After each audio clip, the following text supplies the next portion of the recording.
2021년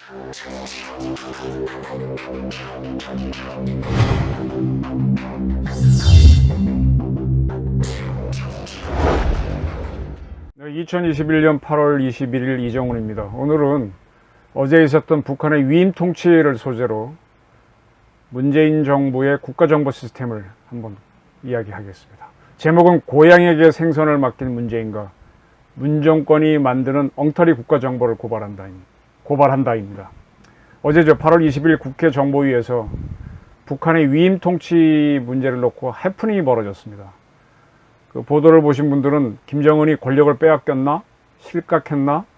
코마 상태, 이렇게 치매 같은 거 걸린 거죠. 코마에 들어갔나? 건강에 문제가 있어 권력을 내놓았나? 북한은 김여정 등을 중심으로 한 집단 지도 체제로 들어갔나? 등등의 궁금증을 일으켰었죠. 그래서 이러한 주장도 나왔어요. 해석이죠.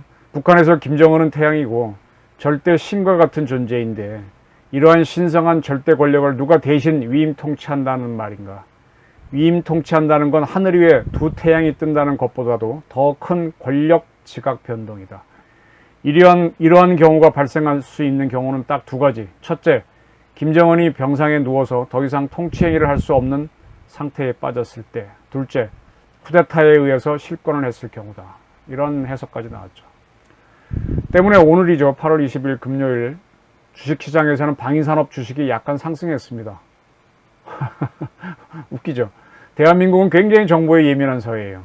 그래서 이 오너들을 만나보면은 나도 우리 회사 주식이 왜 오르는지 모르겠어 이렇게 말하는 분들이 있어요. 네.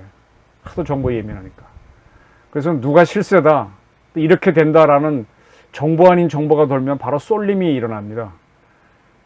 광복절날 대통령이 우리나라라는 이런 글씨가 쓰인 마스크를 쓰고 나오고 있는데, 대한민국은요 우리나라가 아니라, 문재인 대통령이 주장하는 그런 우리나라가 아니라 대물보다는, 큰 인물보다는 울림통이 작은 그런 사람들, 이 바글거리는 작은 나라라고 저는 봅니다.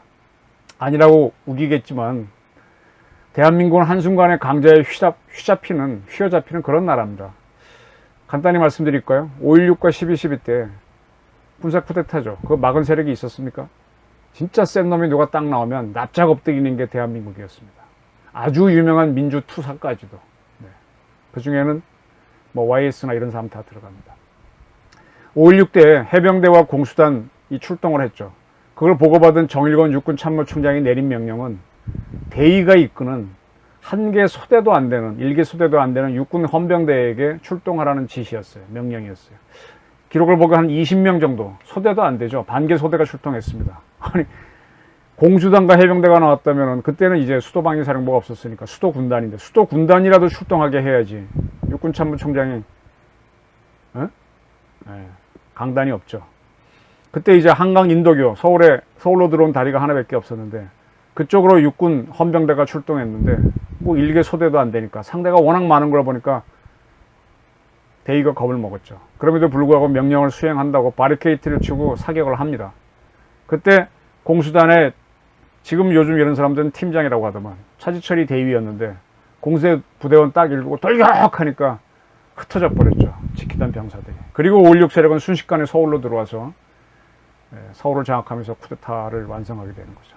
이러한 소식을 박정희 소장의 육사 동기가 당시 박정희는 투스타였는데 이할림 중장 1군 사령관이었습니다. 그때는 1군이 2군, 3군은 없고요. 1군만 있었는데 1군이 가장 센 육군에서 가장 최고의 부대죠. 육군 참모총장은 실제로 지휘하는 전투부대가 없다고 할 수 있는데 1군 사령관은 수많은 전투부대를 거느리고 있죠.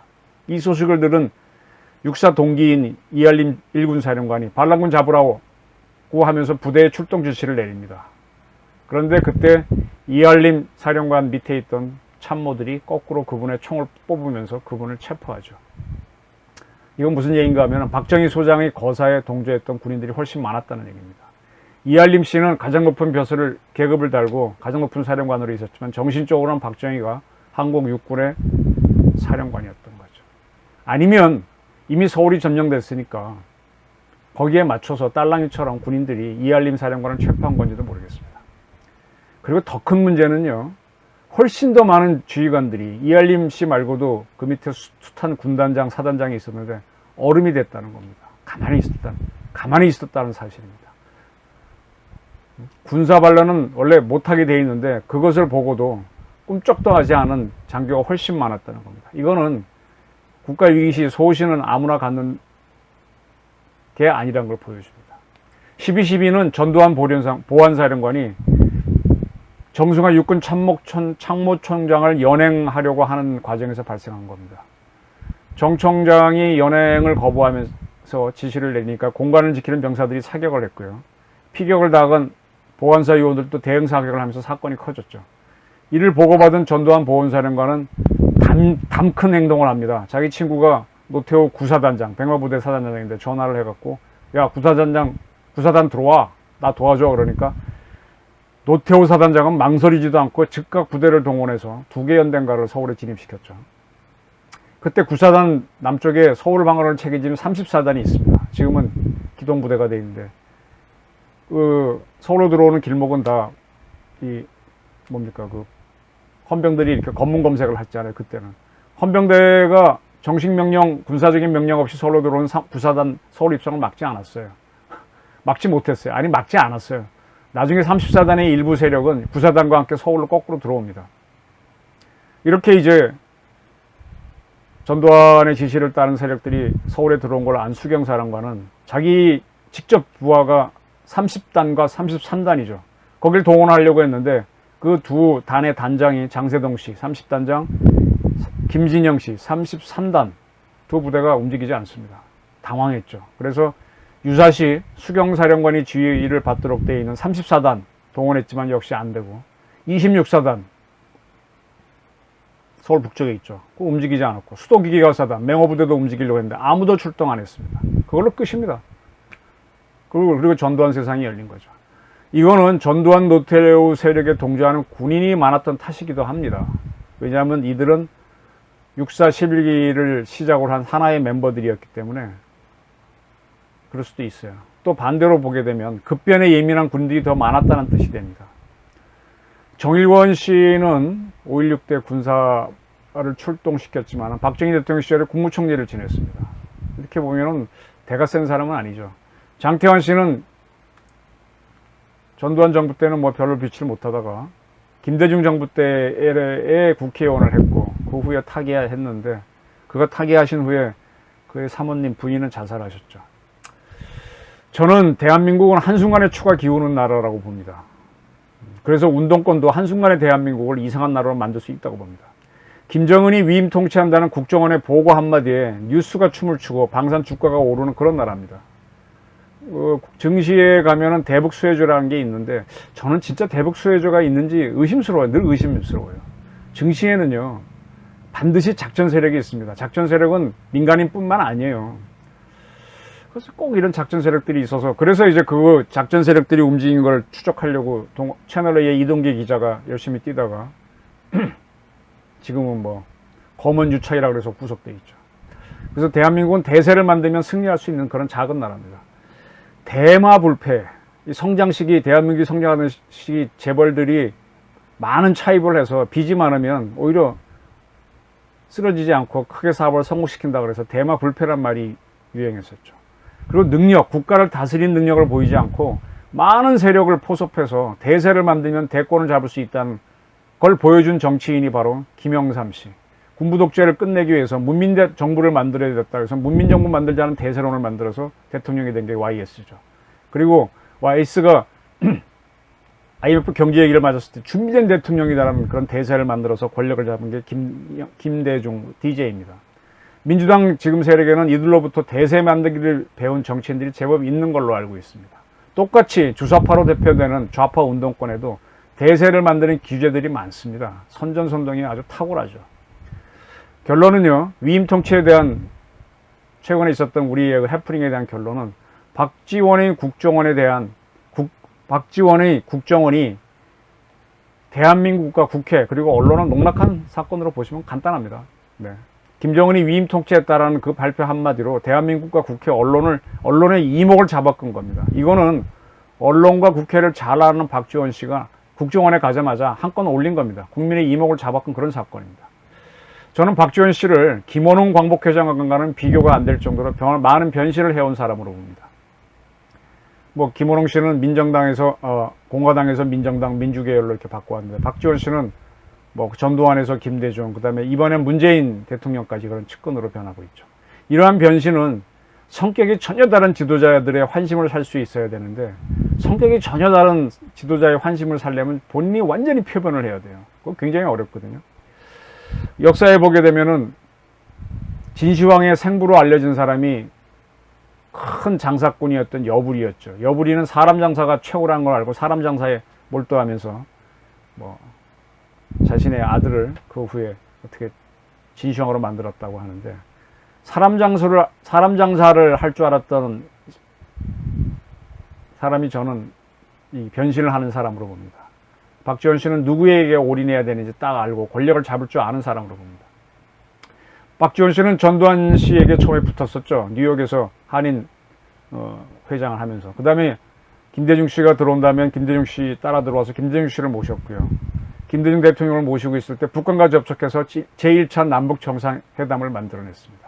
평양에서 남북 정상회담이 열려갖고 6.15 공동선언에 대한 서명을 딱 끝났을 때 그는 즉석에서 우리의 소원은 통일을 부르자. 그때 특사로 활동했으니까 그런 노래를 부르자고 해서 김대중과 김정일이 모두 이 노래를 부르게 했습니다. 네. 그리고 자청에서 내가 애창곡 하나 부르겠다고 손들고 나와갖고 이수미의 내 곁에 있어주를 부릅니다. 부르니까 김정일이 듣고 있다가 한 곡 좀 더 하시라고요 하니까 최진희 씨의 우린 너무 쉽게 헤어졌어요를 열창을 했죠.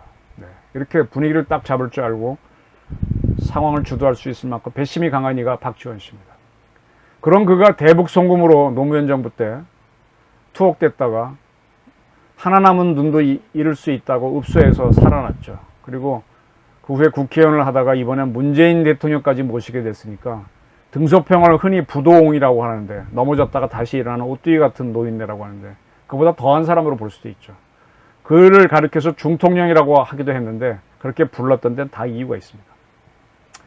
김대중 대통령 시절에 그런 대통령 비서실장을 했는데, 그때 지금 청와대도 그렇고요, 그때의 청와대도 그렇고 거기에 한 계통의 정파가 보낸 비서관만이 있는 게 아닙니다. 지금 뭐 그전에 임종석 계열 따로 있고 PD 계열 따로 있고, 뭐 누구는 PD 계열은 이제 조국 씨 계열이었고, 그 다음에 임종석 씨는 NL 계열이었고, 또 그 다음에 또 환경운전단체 계열로서 또 사회수석, 이게 잡탕으로 돼 있는 데거든요. 그걸 비서실장이 딱 장악해야 되는데 그게 쉽지 않아요. 어쨌든 그 박지원 씨는 비서실장도 했는데, 그때 제가 아는 분이 뭐 여러 가지 이유로 사직을 하려고 갔답니다. 사직서를 미리 이제 다 사직서 냈다는 걸 알고 내려갔더니 이 박지원 실장이 쳐다보지도 않고 이걸 보지도 않으면서 못마땅한 자세라고 또 하고 말을 안 하더라요. 한참 대답도 안 하고 뭐라고 하지도 않더니만 그냥 나가라 그러더랍니다. 그리고 그건 한 달이 지나도록 사표를 수리를 안 하는데, 그때 그분의 그런 이런 몸짓을 보면서 이분이 나를 좋아하는구나, 섭섭해하는구나, 내가 그만둔다고 하니까 그런 느낌을 받았답니다. 그 한 달 후에야 겨우 이제 읍소를 해서 사직을 했는데, 그러다 보니까 그걸 보면서 참 좋은 사람이다, 매력적이다, 그런 걸 느꼈답니다. 그런 매력을 발휘하다 보니까 청와대에 있는 각 정파에 나온 비서관들이 그한테 접근을 하게 되는, 가까워지려고 하는 거죠. 또 그러다 보니까 또 그분의 심기를 살피게 되면서 거꾸로 그를 두려워하게 됐다, 그런 얘기를 했습니다. 또 그 후에 그분이 국회의원을 할 때 기자들은 그분이 참 얄밉게 말한다는 걸 알아요. 근데 그 얄밉게 말하는 게 기사가 되고 국민들이 좋아하니까 안 쓸 수가 없어요. 그래서 접근을 합니다. 접근하다 보면은 이상하게 좋아지는 거예요. 좋아지다 보면은 나만 관심을 못 받는 거 아닌가 할, 거꾸로 두려워하게 되는 거죠. 300여 명의 국회의원들이 경쟁하는 국회에서 그건 단연코 군계 일학이었습니다. 그가 던지는 정보의 질과 양은 타의 초정을 불허했고요. 그의 언변도 역시 그랬습니다. 그가 한 발음을 놓치면 낙종이 되니까 기자들은 싫어도 그에게 접근했고 그를 좋아했고, 그리고 또 그가 정치판을 딱 설명해 주는 거는 이런 거구나 하고 예측하는 데 도움이 되고, 정치판은 이렇게 돌리는 거야 하게 되면 정치가 이거구나 하니까 그를 정치구단으로 인정하게 된 거죠. 그러한 그가 일부 보수 세력들은 굉장히 두렵고 무서워했었죠. 사드 사태 났을 때 그가 친사드가 아니었죠. 항상 반정부적으로 이렇게 움직였죠. 박근혜 정부 때는. 그래서 어떤 분들은 그가 좌파라고 보고 요물로 부르는 사람도 있습니다. 두려워서 이렇게 표현했죠. 그 박지원 씨는 좌우, 남북, 제조와 제야, 조야를 넘나들었기 때문에 그런 인물입니다. 그런 인물에게 정보기관을 맡기는 것은 저는 하책 중에 하책이라고 봅니다. 제가 공부한 바로는 그렇습니다. 정보는요, 능소능대한 능력자에게 맡기는 게 아닙니다. 그러한 정보를 하려면 국가 지도자가 바로 정보를 바로 하는 게 낫습니다. 국가 지도자가 능소능대해야 되는데 그런 능소능대한 국가 지도자가 정보기관을 누구에게 맡길 때는 정직한 사람한테 맡겨야 됩니다. 왜냐? 정보는 마술을 부리기 때문입니다. 미국의 후보 FBI 국장이 굉장히 유명하죠. 한 50년 가까이 하면서 8명의 미국 대통령이 거쳐갑니다. 다 꼼짝 못하게 휘어잡았죠. 그 중엔 케네디도 있고 뭐 다 있습니다. 닉슨도 있고. 그가 미국 대통령이 8명을 거치면서도 잘리지 않고 미국 대통령을 꽉 쥐고 간 거는 정보 때문일까요? 네버. 저는 그의 정치력이라고 봅니다. 제가 정보 공부를 하면서 딱 느낀 거는 정보가 최고야 얘기하는 사람들한테 제가 하는 말은 바보야. 정보도 정치의 하위야 이겁니다. 정보는 물과 같아서요. 물은 어떻게 들어가서 담아들한 통에 따라 모양이 결정되죠. 정보도 어느 그릇에 들어가냐에 따라 모양이 결정됩니다. 물이라는 게 독사가 마시면 독이 되죠. 젖소가 맞으면 젖소가 맞으면 젖이 되죠. 우유가 되죠. 그것처럼 정보도 어떻게 쓰느냐에 따라 확 바뀝니다. 마술을 부립니다. 근데 그렇게 만들어진 정보를 가지고 신념이 생겨요. 정보를 갖고 결국 신념이 생기고 순교를 하겠다는 그런 고결한 것도 정보에서 나온 믿음에서 생깁니다. 전쟁을 일으키겠다고 하는 그러한 이념도 정보에서 생깁니다.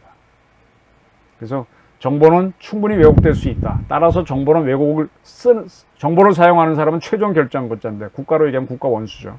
그런 분들이 써야 되기 때문에 정보를만 전문으로 다른 사람한테는 정직한 사람을 임명해야 된다는 게 저희 판단이고 제가 지금까지 만나온 정보 관계자들의 이야기였습니다. 그래서 절대 후보와 같은 사람을 정보기관장이 임명하지 말아야 된다는 게 정보세계의 하나의 철칙입니다. 후보를 겪고 나서 미국도 확실히 깨달았죠. 후보 같은 사람이 기관장이 되면 거꾸로 국가위정자가 그한테 휘둘립니다. 그게 바로 8명의 미국 대통령을 농락한 후보의 사례죠. 그리고 정보기관장은 정보를 왜곡할 수 있어요. 정보를 왜곡하는 게 바로 배신인데, 위정자에 대한 배신인데, 그거 정직한 사람도 어떨 때는 순간적으로 그럽니다. 때문에 정보기관장을 임명한다면 다른 정보기관으로 하여금 그 정보기관장을 견제하게 만들고 감시하게 만들어야 됩니다. 이 배신은 뱀과 같아서 소리 없이 순식간에 일어납니다. 모든 정보는요, 작전은요, 공작은 속이는 걸로 시작됩니다. 손자병법도 속이는 걸로 시작한다고. 작전은 시작한다고 되어 있습니다. 김재규 정보부장이 박정희 대통령이 가장 신임했던 사람이니까 안 쳤겠죠. 그가 박정희를 쏠이라고 누가 상상이나 했습니까? CIA를 없던 시절인 1924년부터 자신이 죽은 72년까지 48년간 FBI를 이끈 후보 국장에게 미국 대통령은요, 그냥 큰 생선 중에 하나, 중요한 생선 중에 하나였을 뿐입니다. 대북 교류는 굉장히 중요한 것 같아도 이것을 위해서 박지원 씨를 국정원장 임명한 것 같은데 전체 국가 차원에서 보게 되면 일부분에 불과합니다. 근데 그러한 부분을 여러 부분을 넘나든 정치 구단에게 맡기는 것은 저는 희대의 코미디라고 봅니다. 희대의 코미디라고 봅니다. 큰 인사사고라고 봅니다. 제가 일찌감치 박지원 국정원장을 임명하는 건 속아 웃을 이야기다라고 이 방송에서 경고해 뒀습니다. 계속 같은 주장입니다. 발등은요, 믿는 도끼가 있을 때 찍힙니다. 근데 찍는 거는 반드시 믿는 도끼가 아닐 수도 있어요. 다른 도끼나 다른 것이 찍을 수도 있습니다. 한번 이 사진 보시죠. 국회 정보위에서 박지원 씨가 이끄는 국정원이 위임 통치에 대한 보도가 있었던 날, 그날 나온 8월 21자 노동신문입니다. 바로 전날인 19일, 북한에서는 김정은 국무위원장 주재로 당 중앙군사위원회 제7기 6차 전원회의가 열렸다. 사진까지 나왔습니다. 그리고 그 회의에서는 당 중앙위원회 정치국은 새로운 투쟁 단계의 전략적 과업을 토의 결정하기 위하여 조선노동당 제8차 대회를 소집한다는 걸 결의했다. 소집할 것을 제의했다는 건데, 이 8차 대회가 언제 열리는가 하면 미국 이번에 11월에 대선이 있죠. 이게 끝나고 나서 2달 지난 내년 1월에, 그리고 이거는 5년 만에 열리는 8차 당대회가 될 것이다, 이런 얘기입니다. 이 회의에서 노동신문은 뭐라고 에 대해서 보도했는가 하면요, 혹독한 대내외 정세가 지속되고 예상치 못한 도전들이 겹쳐드는데 맞게 경제사업을 개선하지 못하여 계획된 국가 경제의 장성 목표들이, 장성은 성장입니다, 심히 미진되고 인민생활이 뚜렷하게 향상되지 못하는 결과도 빚어졌다.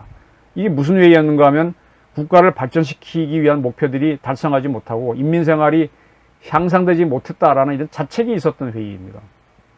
때문에 내년에 당대회를 열어서 새로운 국가 경제 발전 5개년 계획을 제시하겠다는 겁니다. 박정희 대통령 때 했던 경제개발 5개년 계획 같은 거를 지금 북한이 하고 있는데 그걸 새로 세워서 다시 하겠다는 겁니다.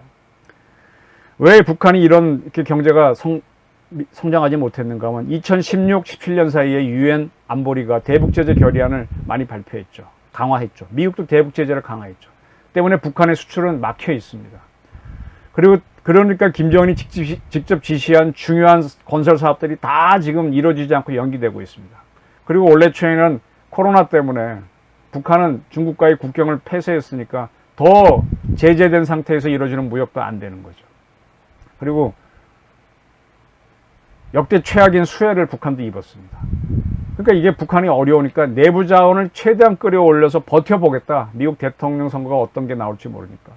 다른 선택지가 없는 거예요. 그런 결의를 한 겁니다.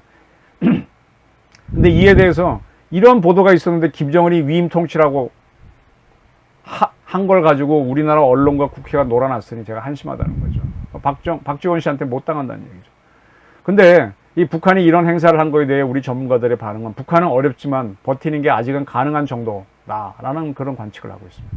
그래서 미국 대선이 끝나면 새로운 미국 대통령이 누가 될지 봐가지고 새로운 대미 전략을 세워서 당대회를 같이 하면서 이제 경제개발 5개년 계획도 새로 세우겠다는 거고, 그때까지 김정은은 대미 대남 활동 등 대외 활동하지 않겠다는 걸로 보인다 이겁니다. 북한에서 나온 생생한 정보가 이러한데 무슨 위임 통치를 한다는 겁니까? 속아 웃을 이야기지. 근데 이 북한이 위임 통치한다는 건 이미 옛날 이야기예요. 그 박지원 씨의 국정원은 옛 정보를 새 정보처럼 팔아먹는 술수를 보인 겁니다. 근데 여기에 우파들이 걸려들고 언론이 걸려든 겁니다. 김정은이가 좀 잘못되기를 원하는 그러한 우파의 갈망을 이용하는 봉이 김선달의 능력을 보여준 겁니다. 여기에 한순간에 우파는 물론이고 야당의 하태경 정보위 간사하고 우파의 국민들이 현역된 사건이 위임통치 보도 사건이죠. 자, 김정은은 이 박지원 씨의 국정원의 보고가 있기 전에 훨씬 전에 김여정을 당 중앙원에 부르게 하면서 대남 대미 사업을 맡겼습니다. 이미 저도 이 방송에서 보도했던 건데 정리를 해드릴게요. 4월 29일 우리 국회 입법조사처에서는 북한이 당 중앙 호칭을 김여정에게 줄 것 같다, 김여정이 받을 것 같다라는 보고서를 냈다라고 저도 보도한 적이 있고요. 도하 언론도 보도했습니다. 그 6월 8일 날은 탈북자인 김성민 씨가 자유북한 방송을 하고 있는데 북한 내부 소식 등을 인용해서 김여정을 앞으로 당 중앙으로 부르라는 지시가 5월 24일 노동당 중앙군사위원회 확대회의가 열린 며칠 뒤 선전선동부 작가들에게 하달렸다. 때문에 북한의 각계각층은 김여정 담화를 인용하게 되었다. 김여정이가 당 중앙이니까 김여정이 하는 말을 인용해서 북한의 각계각층을 움직이게 되었다. 이렇게 이미 이분도 보도를 했습니다. 그때는 처음에 지금처럼 김여정이 김정은의 후계자가 되는 거 아닌가 하고 봤는데 단순한 위임이다. 대미 대남 사업을 네가 해라 이렇게 했다는 걸로 판단을 했었죠. 그런 거는 그 후에 김정은 행동으로 보면서 확인된 겁니다. 왜 그렇게 했냐 봤더니 김정은이가 직접 미국을 상대로 했다가 인통당한 게 하노이 노딜 사건이죠. 그런 걸 피하기 위한 겁니다. 근데 김여정의 계급장을 올려주지는 않았어요. 노동당의 제1부부장, 그럼 그 위에 부장도 있고 그 다음에 그 위에 이제 비서들도 있는데 그거 관계없습니다. 네가 맡아 그러면 그 사람이 최고입니다. 북한은 왕조 국가니까 지도자의 위임을 받은 사람이 지도자처럼 행동할 수 있는 겁니다. 그런데 김여정은 대남 강경 노선을 이끌었거든요. 6월 4일날 김여정이 이런 담화를 발표했어요. 스스로 화를 청하지 말라, 이런 제목인데, 남조선 당국자들이 북남 합의를 진정으로 귀중히 여기고 철저히 리행할 의지가 있다면 우리에게 객적은 호응나발을 불어대기 전에 제 집안 오물부터 똑바로 쬐버리고 청소하는 것이 마땅할 것이다. 이게 무슨 얘기가 하면, 그때 우리 쪽에서 그 일부 탈북자들이 북한으로 이제 전단을 뿌렸는데 그걸 비난하는 겁니다. 이대로 그냥 간다면 그 대가를 남조선 당국이 혹독히 치를 수밖에 없다. 이런 담화를 집어넣었고요. 아주 격렬하게 우리를 비방했습니다. 그 다음에 또 여러 가지 말이 있는데 그 중에 하나가 북남연락사무소 폐사가 될지 있으나마나한 군사 합의가 파기가 될지 하여튼 단단히 각오는 해두어야 될 것이다. 이렇게 담화를 공고를 쳤어요. 그러니까 바로 다음날 북한 통전부 대변인 담화는 결단코 남북 공동연락사무소를 철폐할 것이라고 담화를 발표했고 6월 9일날 북한은 모든 남북 통신 연락선을 차단했습니다. 그리고 6월 13일날 김여정이는 대남 행사권을 총참모부에 넘겨주겠다. 이제 군을 다루는 총참모부가 니들 마음대로 해라 그랬고 6월 19일날 드디어 북한은 개성의 남북 공동연락사무소를 폭파시켰습니다. 그리고 20날 북한은 심한 욕설이 쓰인 대남 전단을 뿌리겠다며 대남 전단을 보여주었죠. 그리고 22일날은 대남 확성기를 재설치하는 행동을 보였는데 24일날 갑자기 북한은 김정인 집권 후 처음으로 당 중앙군사위원회 예비회의를 열어 대남 군사행동 보류를 결정했습니다. 김여정 주도로 군사행동으로 치닫던 것을 김여정이 중지시켜버렸죠. 네. 이러할 때 열린 게 6월 17일인데 문재인 대통령이 북한이 도발적인 행동을 한다고 문정인, 이종석, 임동원, 박지원 씨들을 불러서 아마 오찬을 한 걸로 압니다. 그리고 박지원 씨를 국정원장에 내정하겠다 이렇게 갔죠. 6월 24일 김정은이 대남 군사행동 보류 결정을 내린 후에 남북한은 모두 코로나하고 호우 문제로 휩싸였습니다. 그러한 때 문재인 대통령은 박지원 씨를 국정원장에 임명하겠다라고 밝히고 하나만한 국회 청문을 열게 했죠. 그리고 7월 29일 문 대통령은 박지원 씨를 국정원장에 임명했습니다. 이때 박지원 씨는 그분은 아들이 없습니다.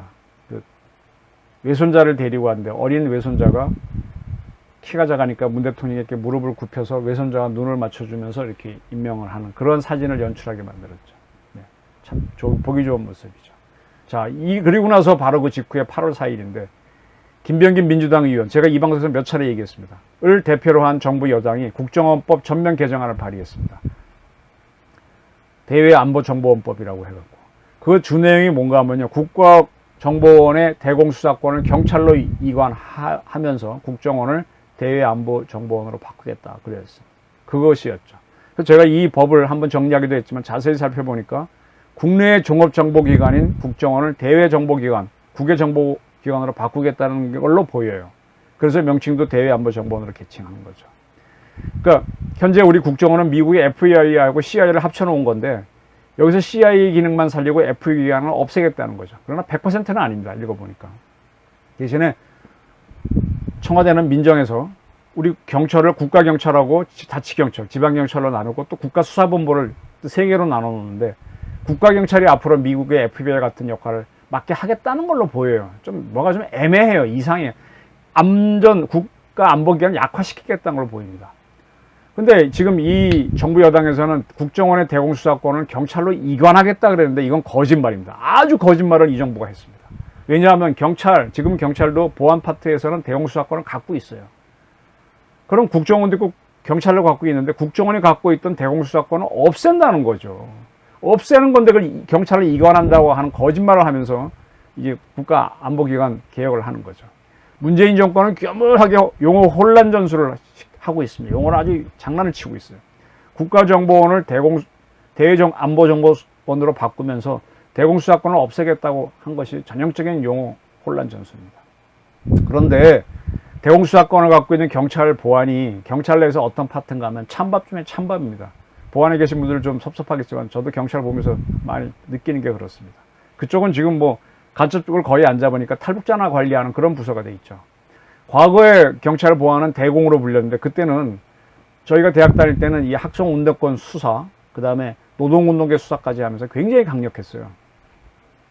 그러한 대공이 박정철군, 서울대 박정철군을 잡아서 수사하다가 고문치사하면서 그 다음부터 아주 약해졌습니다. 그 다음에 그 대공수사의 고문 수사관으로 유명하던 아이그란 씨가 이제 체포돼서 조사받으면서 경찰 보안은 완전히 무너져서 지금은 탈북자 관리를 하는 그런 기관이 되어 있죠.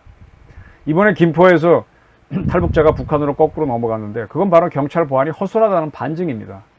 근데 정작 불똥은 경찰에 떨어진 게 아니라 그의 도강을 못 막은 우리 해병대가 얻어맞았는데 해병대가 북한 보기도 바쁜데 우리 등 뒤를 보고 있어야 돼요.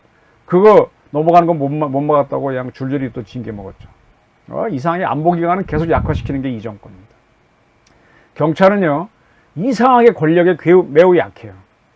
근데 국정원은 그나마 좀 많은 거를 비밀로 했기 때문에 좀 버틸 수 있는데 정보 수집을 했는데 경찰은 하지 말라고 하면 안 하는 게 있던 기록도 없애버리는 그런 조직입니다. 그리고 대공은요 안보 지원사로 계층된 기무사도 하고 있습니다. 근데 기무사는 결정적으로 해외 파트가 없기 때문에 군에 있는 자익 사범을 잡아내는 정도의 소규모 대공만 하죠. 그리고 기무사는 경찰만큼이나 권력이 약해요. 대공은 거의 하지마 그러면 못하는 그런 기관입니다. 국정원의 대공도 대단했냐고 따지면 아닙니다. 기무나 경찰의 대공처럼 국정원 안에서는 역시 또 찬밥이었습니다. 아주 자기네끼리만 놀아요. 대공 덕후에 만들어서 하는 거 보면은 쭉 보면 자기들끼리 좀 피해의식이 있어요. 정보나 이쪽을 해야 출세 잘하는데 출세 못하는 일이 주로 대공에 모여가지고 자기네끼리 쪽발 마시고 맨날 끙끙하는 걸 전 많이 봤습니다. 그럼에도 불구하고 국정원 안에는 해외 파트가 있고 또 과학 파트가 있어가지고 과학과 해외를 동원하기 때문에 대공을 경찰이나 기무보다 잘했습니다. 지금 북한은 DMZ나 NLL을 넘어오는 칙파 공작원은 거의 못 보냅니다. 대신에 해외를 통해서 막 자유한국으로 마구 보냅니다. 외국인이나 교포 신분으로 들어오죠. 그런 사람 잡아내려면은 어떻게 해야 돼요? 해외 정보가 있어야 되죠. 그리고 사이버, 우리 민족끼리가 사이버 침투를 얼마나 합니까? 사이버 하려니까 과학이 있어야 되는데 과학 파트가 있으니까 그래도 국정원 대공이 그나마 잘하는데 지금 이 국정원의 대공 파트를 죽이고 경찰만 하라 그러니까 이건 우리나라 대공을 다 죽이는 거죠. 이미 뭐 기무도 죽어 있는데. 그러니까 이게 수상하다는 겁니다. 이 정부가 하는 게. 사실상 앞으로 대한민국은 가짜수사 못하는 나라가 되는 거죠. 이건 쉽게 말하면 여러분 동네에 요즘은 파출소라고 안 하지. 뭐라 그러나 치안센터라 그러나 거기에 있는 순경 보고 조직폭력배 수사나 검거하라 그러면 할 것 같아요? 못합니다. 저도 옛날에 경찰에 가서 보니까 조폭은 강력계 형사들이 해야 돼요. 강력계 형사들은 생긴 것 자체가 조폭처럼 생겼어요. 힘도 좋고 목도 굵은 게 노는 것도 보면 조폭 같아요. 그런 사람들이 상대하는 겁니다. 마약 사범 이런 거. 파출소에 있는 이렇게 정복 입고 있는 야리야리한 순경들, 여경들은 절대 못합니다. 대공수사는 국정원이 해야 잘하는데 그걸 완전히 죽여놓은 게 이 국정원 개혁 아닙니다. 이 정부가 하는 것. 박지원 국정원장을 임명한과 더불어 국정원법 전면 개정안을 발의한 것은 이러한 함수를 품고 있습니다. 그런데 그러한 박지원 씨가 이끄는 국정원이 김정은이가 김여정에게 위임 통치를 했다라고 하는 순간에 우리 국민들 또 속아 넘어간 거예요. 그래서 제가 박지원 씨를 정치 구단이고 그리고 그분은 그렇게 딱 이목을 집중시킨 다음에 자기가 원하는 군도를 만들어낼 수 있다. 아마 문재인 대통령도 속여 넘길 수 있다. 전 그렇게 보는 겁니다. 우리가 유은통치라는 정일 때 나온 말인데 그건 유은통치는 북한이 만든 용어입니다. 위임통치는 국정원이 만든 용어예요. 박지원 씨가 있는 국정원도 그렇게 설명했어요. 근데 우리 우파적인 국민들과 언론은 유은통치와 비슷한 걸로 위임통치를 받아들여갖고 김정은이 쓰러졌구나 하는 이런 오해를 한 겁니다. 위시풀 띵킹 빠진 거죠. 아주 미스퍼셉션을 하게 된 거죠. 이러한 분위기를 만들어줘야 대공수사권이 없는 국정원을 만드는 게 쉬워져요. 대외안보정보원을 만들기 쉬워지죠. 대공수사권이 없는 대외정보원이 만들어지면 우리는 어떤 나라가 될까요? 그렇게 되면 사상의 자유, 언론의 자유를 주장하는 게 우리 헌법이니까 민주화라는 이유로 주사파, 좌파 세력들이 마음대로 움직일 수 있습니다. 그러나 국제사회를 딱 보면 미국과 영국도 다 사상의 자유를 인정하지만 체제가 다른 공산 세력과 반공 세력이 싸우는 게 국제 정치입니다. 미국도 공산주의자들은 굉장히 CIA, FBI가 추정합니다. 국가정보기관이 해야 될 중요한 일 중에 하나가 그런 체제 수호인데 그거와 더불어 군사 쿠데타를 막는 겁니다. 5.16과 12.12 같은 거. 그걸 막지 않으면 국가는 계속 약해져요. 내부에서 쿠데타가 날수록. 군사 쿠데타를 군사 반란을 표현한 경우가 있습니다. 네, 법률적으로는. 근데 쿠데타는 군만 하지 않습니다. 조선 때 보게 되면 갑신정변을 일으켰죠. 김옥균 등 그 젊은 관료도 할 수 있습니다. 때로는 암살이 쿠데타로 치닫기도 합니다. 박정희를 저격했던 문세건과 김재규는요, 혁명을 주장했습니다. 쿠데타를 주장했습니다. 성공한 쿠데타는 혁명으로 5.16 군사혁명으로 불리면서 긍정의 역사를 만들 수도 있어요. YSDJ는 다 부정했지만. 그러나 실패한 쿠데타는 국가를 반드시 혼란으로 몰아넣습니다. 때문에 모든 정보기관은 쿠데타를 막아야 되는데 모든 쿠데타를 가리키는 용어가 전복입니다. 그게 군사반란을 하게 되면 민간인이나 암살자들이 일으키는 쿠데타는 포함이 안 되기 때문에 전복으로 표현합니다. 그 전복을 막는 것을 대전복이라고 합니다. 상대할 대자를 써갖고. 국정원법 지금의 제3조는 국정원이 해야 하는 직무 중에 하나로 대전복과 대공을 국내 보안 정보로 묶어 놓았습니다. 대전복을 할 수 있게 해놨습니다. 때문에 국정원은 대전복을 위한 정보 수집을 하거든요. 그리고 또 국정원법은 군사 쿠데타가 분명한 군사 쿠데타 막도록 해놨어요. 그걸 위해서 뭐라고 했는가? 군형법 중에 군형법이 있는데 우리나라에 거기에 반란의 제한, 군사 반란에 대한 죄가 있거든요. 거기에 대한 수사도 할 수 있다라고 해놨어요. 네, 그래서 국정원은 군사 반란, 군사 쿠데타는 물론 그 외의 반란도 잡는 활동을 할 수 있죠. 기무사의 후신인 안보지원사는 대통령령을 토대로 한 조직인데요. 그 대통령령 4조에는 대국가전복에 관한 정보도 기무사, 안보지원사는 할 수 있다라고 되어 있습니다. 그러나 경찰은 경찰법 제3조는 경찰의 임무를 규정해 놨는데 거기에는 대국가전복이 없습니다. 물론 군사 반란도 없습니다. 경찰은 대간첩 작전하고 대테러 작전을 해도 대전복까지는 할 의무가 없는 거죠. 근데 이것이 현재 그런데 이 국가정보원법을 완전 개정해서 대외안보정보원으로 바꾸려고 하는데 그 대외안보정보원법 제4조에는 대외안보정보원의 직무를 형법의 내란과 외환죄, 군형법의 반란의 죄만 하도록 되어 있습니다.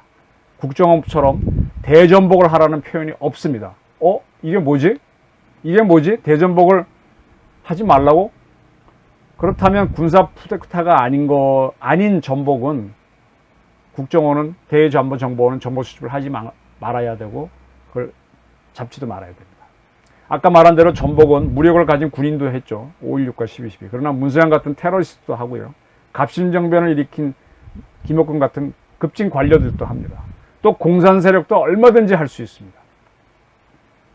그 소련을 구성했던 게 15개 공화국인데 러시아도 그렇습니다. 바로 공산 세력들이 정권 찬탈을 한 거예요. 쿠데타 아닙니다. 그냥 시위로 그냥 해버린 겁니다. 다른 공화국도 발라루시도 그랬고 우크라이나도 그랬습니다. 공산 혁명을 하고 난 다음에 그게 뭉쳐서 만든 게 소련입니다. 공산 세력이 꼭 총을 들고 나온다고 보세요? 아닙니다. 그냥 시기로 뒤집는 거예요. 그렇다면 그거는 대외안보정보원은 앞으로 그런 활동은 그걸 막는 대전복을 못하게 돼 있는 거죠. 그럼 대외안보정보원은 굉장히 맹점이 많은 겁니다.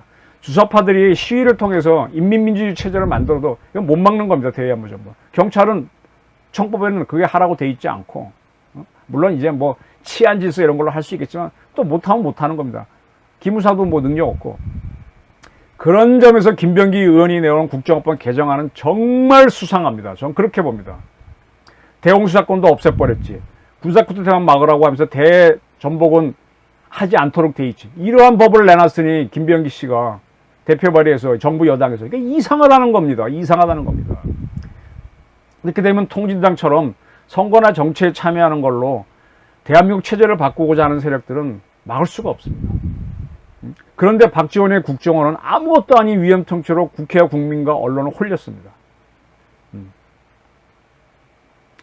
그 문재인 대통령도 바보는 아니거든요. 어떠한 사람을 국정원장에 임명하면 국정원장이 국정원을 확 장악하면 대통령도 속일 수가 있습니다. 그래서 반드시 국정원장을 견제하는 세력을 집어넣습니다. 박 원장 임명 이후에 바로 대통령은 차장 이하의 국정원 간부 인사를 했는데 그게 바로 그때 이제 청와대에 빨대를 씹는 거죠. 박 원장을 견제하고 제어하고 그의 일거수일투족을 보고하는 세포를 집어넣는 겁니다. 공산주의식으로 얘기하면 얘기죠. 이건 박근혜 정부도 그랬습니다. 그때 모 차장이 그런 역할을 했다는 건 다 알고 있고 그 다음에 그 밑에 또 육사 나온 아무개 씨가 했다는 건 다 알고 있잖아요. 특히 육사 나온 아무개 씨는 청와대 민정에 아주 자기가 적극적으로 정보를 갖다 줬죠. 신문 것도 아닌데 활동을 했죠. 그래서 국정원장들하고 갈등도 일으키고 했는데 이런 경우에 그 청와대 빨대 역할을 하는 사람에 대해서 국정원장들은 갈등 관계를 가져가는데, 박지원 씨는 워낙 탁월해서 그 사람도 내 사람 만들 수가 있습니다. YS와 DJ는요, 다 색깔 다른 사람 다 자기 사람 만들어서 대세를 만들어 대통령 된 사람입니다. 거기에 배운 사람들이니까. 이것이 박지원 씨를 국정원장에 임명한 문 대통령에게 뼈아픈 한패를 줄 수도 있다는 얘기입니다. 뼈아픈 상처를 줄 수 있다는 얘기입니다. 문재인 대통령은 도대체 남북교류가 뭐가 그렇게 중요하기에 왜 이렇게 정치 구단한테 국정원을 맡겼죠? 지금 박지원 씨는 이번에 차장으로 임명한 사람보다 10살, 20살 이상 나이가 많고요. 훨씬 더 노예합니다. 네. 아니, 이미 50대 때 청와대에 있던 온갖 재파에서 온 비서관들을 지배했었는데 착각하면 안 됩니다. 전복은요, 군대나 급진 세력 좌익 세력만 하는 게 아닙니다. 후보의 사례를 보게 되면 노예한 인물이 정보기관을 맡으면 금방 장악합니다. 모를 때는 교과서대로 하면 되는데 정보의 세계도 정석이 있습니다. 문 대통령은 이번에 정석과 교과서대로 하지 않았습니다. 제 비유대로 하게 되면 고양이한테 생선을 맡긴 겁니다. 이거는 아주 몰상식한 행동입니다. 대한제국은 대일본 제국과 함께 순종을 속인 내부의 적 때문에 무너졌거든요. 순종이 얼마나 잘못된 정보를 받아왔는지는 한일 합방 이후에 그가 밝힌 다음 같은 조서에서 확인이 됩니다. 그대들 대소신민들은 국세와 시의를 깊이 살펴서 번거롭게 소란을 일으키지 말고 각각 그 직업에 안주하여 일본 제국의 문명한 새 정치에 복종하여 행복을 함께 받으라. 지임의 오늘의 이 조치는 그대들 민중을 잊음이 아니라 참으로 그대들 민중을 구원하려고 하는 지극한 뜻에서 나온 것이니 그대 신민들은 짐의 이 뜻을 능히 헤아려라. 완전히 대일본 제국의 신민이 되라고 이렇게 발표를 했었죠. 승조원 끝까지 오판을 했습니다. 저는 문 대통령을 윤석열 검찰총장, 최재형 감사원장을 임명했던 것도 문 대통령 자신이었습니다. 근데 그의 처지에서 보면 속은 거죠. 보수파들은 두 분이 잘한다고 하겠지만 문 대통령 처지에서 보면 문 대통령이 속은 거죠. 참으로 많이 속은 사람입니다. 근데 감사원이나 검찰총장보다 훨씬 중요한 자리에 강력한 정치인을 내보냈으니, 자기 정치를 할 수 있는 사람한테 내보냈으니 이거 문제 아닌가요? 저는 문 대통령이 자꾸 속지 않았으면 합니다. 문 대통령 속는 건 상관이 없는데 그러면서 대한민국이 무너질 수 있고, 대공수사권을 저렇게 흔들어 놓는 게 박지원 씨는 그걸 반대하지 않을 겁니다. 그렇게 되면 또 문 대통령하고 충돌이 일어나니까, 그렇게 가게 되면 대한민국도 무너지고, 이건 뭐 하자는 겁니까? 그래서 제가 오늘 고향에게 생선을 맡기지 말라라는 이런 방송을 하게 된 겁니다. 감사합니다.